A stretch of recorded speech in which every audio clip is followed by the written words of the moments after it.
అట్లానే మరి మంచిర్యాల జిల్లాలో నిన్నగాక మనం చూసినాం, సరస్వతి నది పుష్కరాలు కాళేశ్వరం దగ్గర జరిగినాయి.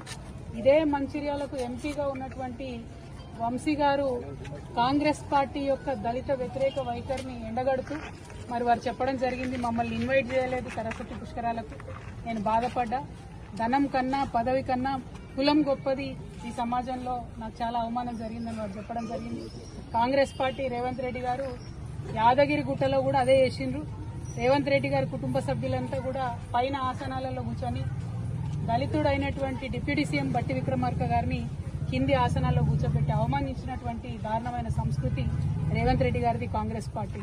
మరి రెండు పార్టీల వైఖరి కూడా మరి సమసమాజ నిర్మాణానికి కానీ ప్రోగ్రెసివ్ థాట్ ప్రాసెస్ కానీ వ్యతిరేకంగా పనిచేస్తున్నటువంటి సందర్భాన్ని మునీర్ అన్న లాంటి జర్నలిస్టులు అందరూ కూడా తమ కళాలు జుల్పించి మరి వ్యతిరేకించాల్సినటువంటి అవసరం ఉందని చెప్పి ఈ మంచిర్యాల గడ్డ నుంచి నేను పిలిపిస్తా ఉన్నాను. ఎందుకంటే మంచిర్యాల అంటే మనందరికీ తెలుసు, పోరాటాల పటిమ ఉన్నటువంటి ప్రాంతం.